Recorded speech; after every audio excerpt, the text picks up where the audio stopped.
Então, YouTube, bem-vindo de volta ao meu canal. O vídeo de hoje tá sensacional, então eu te convido aí para pegar um café ou uma xícara de chá ou água ou qualquer coisa que seja que tu beba, bota um fone de ouvido e curte essa meia hora de entrevista com Zeno Rocha.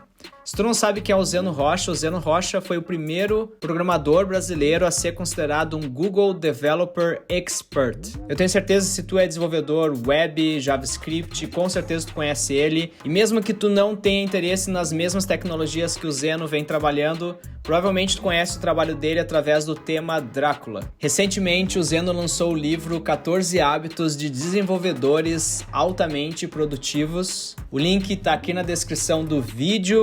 E agora eu convido vocês a conhecer um pouco da história do Zeno na programação. Eu tô louco para perguntar para ele sobre o app Let's, porque eu sei que ele é um cara que veio da web, que ama JavaScript, que trabalha com tecnologias web, mas se aventurou num app chamado Let's.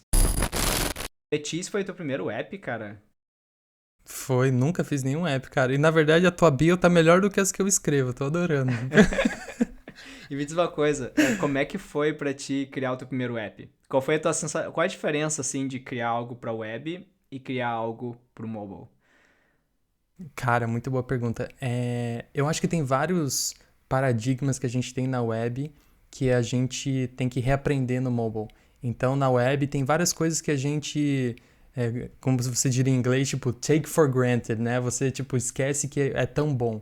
Então, por exemplo, você faz um novo deployment a qualquer momento do dia e aí, de repente, aquilo tá live e, pô, maravilha, você não precisa fazer mais nada. Enquanto que para mobile, não, você tem que realmente pensar em agora eu tenho que lançar uma nova versão, qual que é o impacto disso no banco de dados, como que usuários com versões antigas vão ser afetados. Então, eu acho que tem essa diferença aí. Fora os componentes de interface também, né? É tudo muito menor. Então, é quase como você tem tantas limitações, mas isso ao mesmo tempo te dá tantas liberdades. Então, acho que o mobile ele traz muita coisa boa, assim. Massa. E o que tu usou pra criar esse app? Cara, eu usei React Native. Eu já conhecia React, então eu já sabia que sempre quando eu vou fazer um projeto novo, eu penso assim, eu quero sempre me tirar da zona de conforto, fato, sempre eu vou fazer isso. Mas tem certas coisas que eu preciso jogar no seguro para que eu possa aproveitar as coisas que eu realmente quero aprender. Então, por exemplo, se eu vou fazer um aplicativo novo, que é algo que eu nunca fiz na minha vida, pelo menos alguma coisa eu tenho que estar jogando no meu campo ali, né, na minha casa. Então, o React é um lugar que eu estava tranquilo, e aí por isso que eu usei ele. E como é que tu fez em JavaScript ou TypeScript? JavaScript, cara. JavaScript. JavaScript. E hoje tu programa qual a tua linguagem principal, digamos assim, hoje?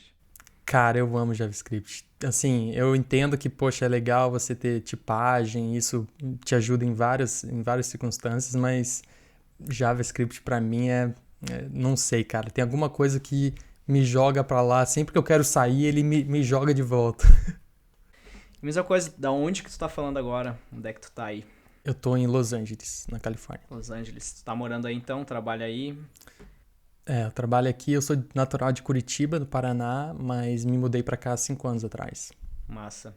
E tu trabalha aí como CPO, então, lá na Liferay. Isso. Mas tu ainda... A gente tava... Pode falar, pode falar.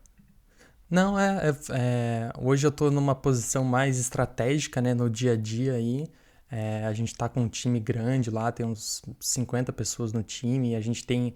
A Liferay é uma empresa que é bem grande, assim, como organização, tem mais de 900 funcionários, mas a gente criou uma divisão separada para poder tocar só esse lado de cloud, e aí eu toco essa estratégia de produto lá. Que massa. E tu começou lá como CPO? Como é que foi a tua trajetória aí? Não, com certeza não, cara. Eu comecei enquanto eu tava no Brasil, eu ainda tava na faculdade. Na época eu trabalhava na Globo, e aí eu fui dar uma palestra num evento em Recife. E aí mal sabia eu, né, cara, no que eu tava me metendo, mas eu tinha um cara lá que eu olhei na agenda, eu falei, nossa, esse cara é muito foda. Era um cara que já tinha contribuído pro jQuery. Aí eu falei, pô, o cara, um brasileiro, acho que era 2011 isso. O cara contribuiu pro jQuery, porra, esse cara deve ser sinistro. E aí troquei uma ideia com ele lá, o Eduardo Lundgren, e aí depois a gente ficou namorando aí à distância por uns 3 meses, ele me convencendo pra tentar ir lá pra Liferay. E eu falando, não, tô feliz na Globo, não quero sair, tô feliz no Rio, não quero me mudar. E aí, eventualmente, me convenceu e aí eu vim pra Liferay como desenvolvedor front-end mesmo. E aí, de lá, comecei a cavar meu espaço, né? A Liferay estava começando no Brasil ainda, e aí comecei mais front-end, mas eu ainda tinha essa minha personalidade de querer compartilhar conteúdo, então viajava muito para falar em evento, e aí depois, eventualmente, fui crescendo na empresa, fui crescendo e deixei bem claro, desde o do dia que eu fui contratado, que eu falei, olha, cara, um dia eu quero sair do Brasil, quero me mudar, e aí, mas ainda assim eu tive que me provar para aquilo, sabe? Não foi Aham. só uma promessa, sabe? Tipo assim, beleza, agora você pediu isso, agora você vai concretizar isso. Não, ainda Não. tive que me provar ali E dentro. E aí, quanto tempo levou é, isso aí pra se cara, realizar? eu acho que levou uns 2 anos, cara, levou uns 2 anos, porque eu ainda estava na faculdade, então o primeiro ano foi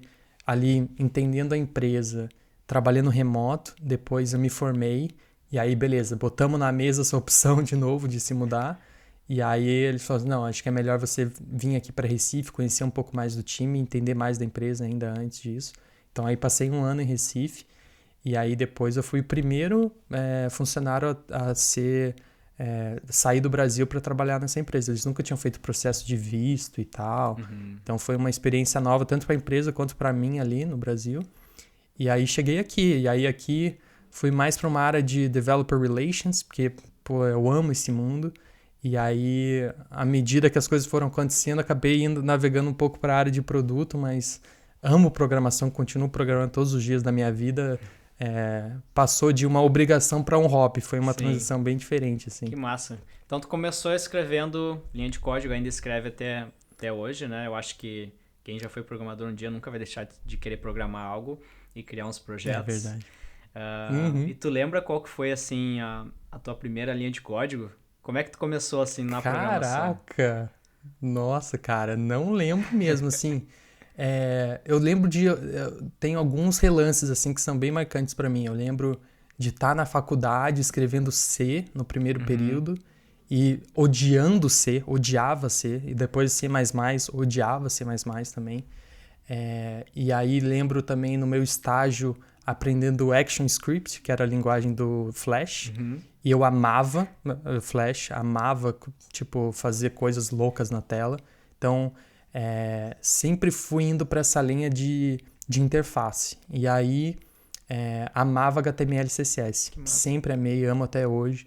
É uma coisa que também eu sou muito vidrado. Então nos primeiros anos ali da minha vida eu fui indo pro front-end, fui indo. E aí no começo eu pensei assim, poxa, eu tô indo muito pra front-end. Eu quero ver como que é ser back-end. Aí larguei meu emprego que eu tava antes, que eu amava, para trabalhar num projeto na Petrobras como back-end de Uhum. Java. Entrei lá um time de tipo 8 back-end de Java no projeto. E aí, obviamente, que tinha tarefa de front-end pra fazer. Então aí caía tudo no Ninguém meu queria colo, né, fazer o cara? front-end. Aí eu falei, Zeno, aceita a verdade, cara. Você ama front-end, faz front-end que é a tua área. Aí fui indo pra essa linha. E me diz uma coisa, tu começou ali no C, faculdade, C++, Uhum. mas quando é que tu se considerou programador?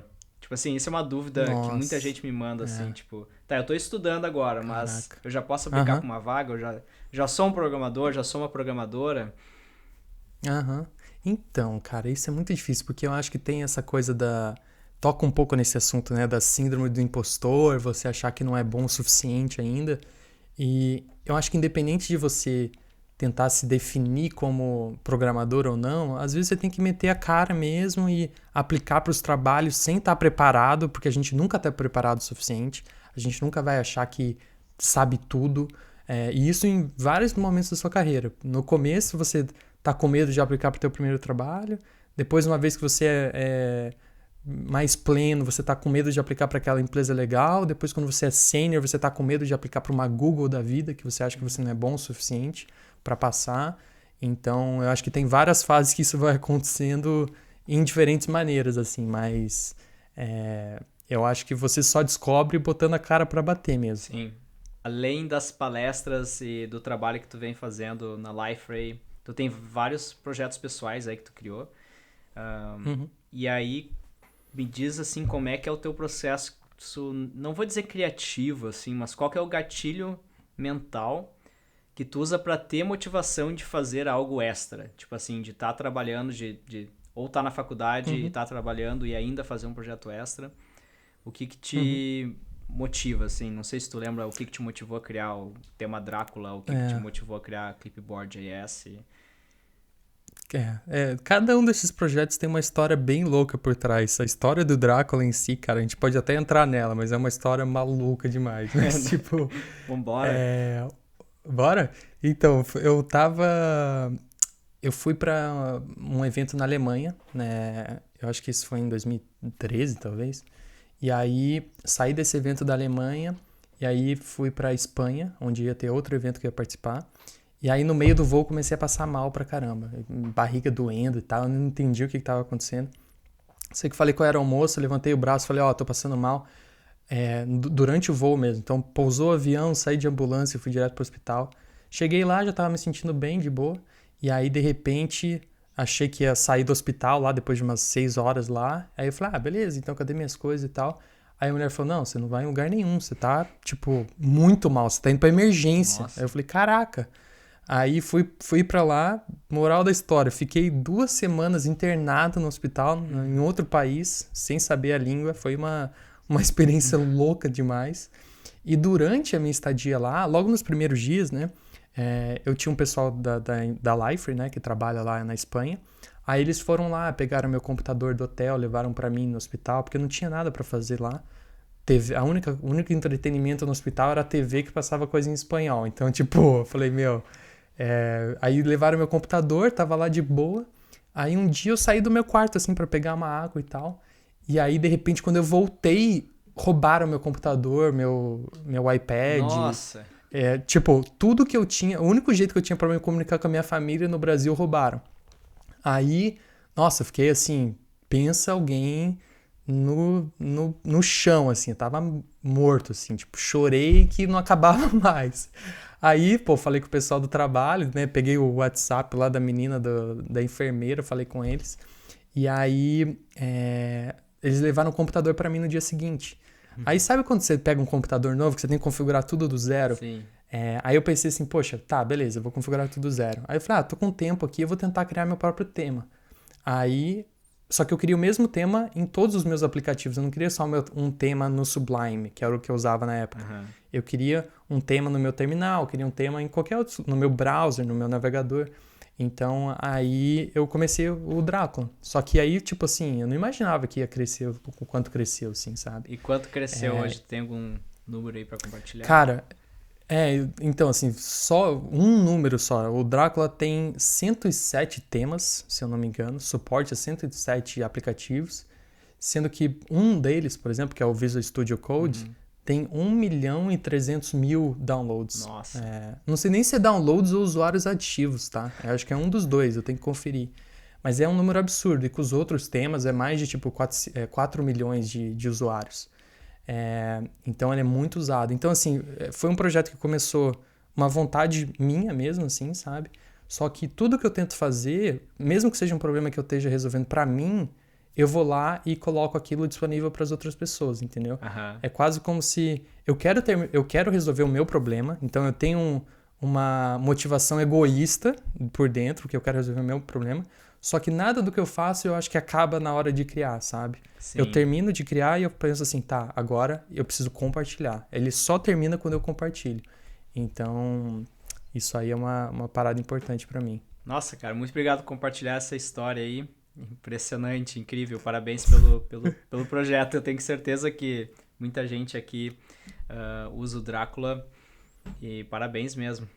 E eu tenho uma coisa aqui, cara, que é o teu livro. Na verdade não é o teu livro, né? É o Kindle. É o PDF, é o PDF do teu livro. Eu baixei aqui a versão em inglês, né? 14 Habits of Highly Productive Developers, by Zeno Rocha. Tô a 44%, não consegui ler todo ele. Opa! Mas eu sou o tipo de pessoa que eu uso o Kindle justamente porque eu não consigo ler um livro inteiro do início ao fim. Eu preciso ler múltiplos livros ao mesmo tempo, ler trechos durante o meu dia. Não sei se tu é assim também. Não, mas bem legal saber que você lê assim, muito, muito interessante. Cara, é o que me motiva a ler é estar evoluindo em vários livros, assim. Eu não consigo pegar um livro inteiro e terminar ele. Que massa. Mas me diz uma coisa, tu, pra escrever esse livro aqui, é o teu primeiro livro, né? Isso, nunca escrevi, né, não sabia no que eu tava me metendo quando eu comecei a fazer, cara. E pra escrever o livro, tu tá usando o tema Drácula, e tu tá usando uma ideia, tu faz versionamento do livro, Com como é que tu fez pra escrever certeza. o teu livro?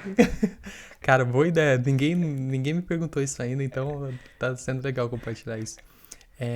Eu comecei primeiro pelo Google Docs.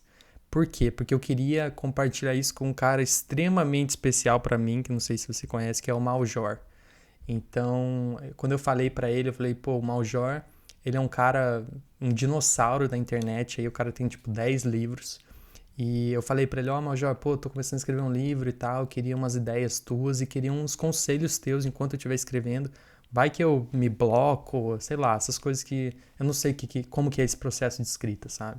Então aí eu comecei no Google Docs mesmo, um negócio bem só pra deixar lá e poder compartilhar com outras pessoas, tipo, eu compartilhei com meu pai, entendeu? Eu falei, pai, dá uma lida aí, eu sei que você não é técnico, mas dá uma lida ali. E aí comecei lá. Só que aí, beleza, né? Chegou um ponto que eu falei, tá, agora eu vou começar a publicar isso daqui. Então, como é que eu vou fazer? Aí, meio que no meio do caminho, eu mudei pra código mesmo. Então, comecei a escrever em Markdown. Obviamente, usando o Drácula como tema aí. E aí, comecei a ver como que eu ia distribuir aquilo. Então, por exemplo, eu vi que tem uma ferramenta chamada Pandoc, que você converte de Markdown para EPUB. Então eu converti de Markdown para EPUB e aí uma vez que você vai mandar para o Amazon, que a Amazon tem um negócio chamado KDP, que é o Kindle Direct Publishing, você tem que mandar em MOBI. Então assim, várias dessas extensões aí que às vezes a gente nem faz ideia que existe, eu pelo menos não fazia ideia que existe. E aí você tem que aprender aí esse mundo de publicação. Assim. Basicamente, quando você quer escrever um livro, você tem duas estradas que você pode seguir. Ou você vai pegar uma editora, então você fala assim, eu quero publicar com a O'Reilly. Beleza, perfeito, editora foda, massa. Aí você vai nesse caminho. Tem várias coisas que acontecem nesse caminho. Você vai ter um designer que vai preparar uma capa para você, você vai ter um time editorial para você, um time de correção. Às vezes você tem um book agent que vai te ajudar para distribuir os livros em bibliotecas e livrarias. Ou você vai no caminho de self-publishing, que é você mesmo bater na cara e na coragem e você acaba tendo que botar tudo nas tuas costas. E foi esse o caminho que eu quis fazer, porque eu queria aprender esse processo, eu queria entender o que é uma capa, como que tem que ter uma capa, quais são as coisas diferentes que capas têm, cores, porque pô, você usa uma capa de uma cor, mas aí não chama atenção quando tá junto com outras. Aí todo o processo editorial foi mega difícil fazer sozinho. Aí agora a versão em português, mega difícil de, poxa, traduzir, mas não traduzir naquela coisa Google Translate, Sim. Traduzir, pô, um conteúdo que fique legal de ler em português, entendeu? Com a minha voz, não um negócio robótico. Então, é um processo muito louco, cara, mas é bem legal. Então tu produziu ele em inglês primeiro. Em inglês. Já foi Também escrevendo em inglês. outra coisa que eu quis me desafiar, porque assim, beleza, eu tô há 5 anos aqui, só que eu não sou um nativo, né? Inglês pra mim, eu consigo falar, eu consigo me resolver no dia a dia, mas obviamente que o meu português é muito melhor e eu poderia escrever em português muito melhor. Só que é essa coisa, entendeu? Tipo assim, eu quero me desafiar, não quero fazer uma coisa só por fazer. Eu quero que o processo seja legal, não que, por exemplo, quando você pensa num livro, você quer que as pessoas leiam um livro, óbvio. Esse é o objetivo final. O fato de você estar em 40 e poucos %, cara, você não sabe como isso me deixa feliz, entendeu? Porque quer dizer que você está lendo e está gostando. Mas eu não quero que só aquele pedaço seja legal, eu quero que o processo seja legal. Então, eu resolvi escrever em inglês e foi um puta desafio, mas saiu aí. De algum jeito ou de outro saiu. Que massa. Show. Então, pelo que eu escutei de Cheiko sendo tu mesmo fazendo o lançamento é igual quando a gente faz aqueles projetos, né? Tu termina 90% do projeto e os outros 90% vêm depois, né? Na hora de fazer o deploy do projeto, né? Total, cara. Não, Aqueles 10 tipo, últimos por cento que é o... nossa, é um trabalho gigantesco, é absurdo, cara. Teve um dia que eu fiquei assim, era o dia anterior, né, do lançamento em inglês, eu falei assim, era mais ou menos umas 6 horas da noite.